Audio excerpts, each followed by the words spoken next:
Тобто є, що стосується Міністерства оборони, ця ситуація саме там, де вона знаходиться. Я вважаю, що при тому, що ці люди сильні, е, і вони відповідають за багато речей.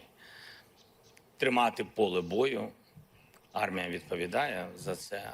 Так, дальнобійні наші успішні речі. Причому у нас є з вами, безумовно, треба визнавати, є і проблеми в деяких бригадах, так, і ви знаєте, різного характеру, так, які треба і сміливо вирішувати, скажімо так, і не боятись цього. І так само, як і є виклик через ту саму, напевне, частково втомленість, тому що від війни всі верстви населення втомлюються, зрозуміло. Я завжди кажу, наше завдання, щоб ми втомились, щоб Росія втомилась повністю і трішки раніше. Це правда.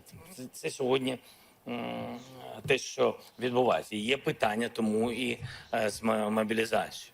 І незважаючи на те, що я чесно розумію, що тут, напевно, просто дуже складно знайти механізм, щоб це було з повагою. Я б так сказав, так? Дуже складно, але це проблема не вирішена.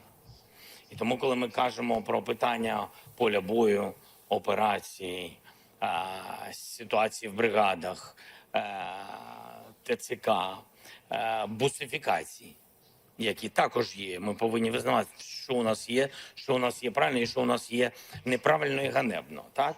Ці проблеми треба вирішувати. Я не кажу, хто з цих двох сторін повинен це вирішити. Я вважаю, що разом. Тому що так не може, що ось тут хтось один перемагає, а ось тут хтось один відповідає. Ні, разом перемагаємо і разом відповідаємо за речі, які викликають просто незрозумілість і суспільний резонанс тощо. Тому в таких речах я президент України, і зараз ми говоримо з вами не оф-рек. Я намагаюся знаходити правильні висловлювання так, щоб ви зрозуміли зміст. Президент під час війни не має обирати в такій ситуації. Чесно. Я дуже хотів би єдності. Сторони її не знайшли. І в цьому проблема не тільки сторін, і моя. Тобто я не знімаю відповідальності. І як я вам сказав, я поважаю сторони, я знаю їх плюси, знаю їх мінуси, і дуже хочеться, щоб вони посилювали Україну. Що стосується людей, які вийшли, ми боремося за свободу і демократію, тому люди, мені здається, ми правильно все робимо. І люди роблять те, що вони хочуть, вони хотіли вийти, і правильно.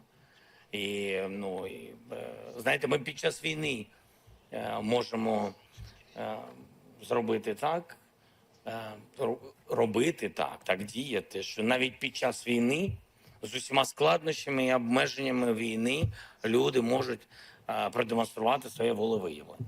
Я вважаю, що це найголовніше.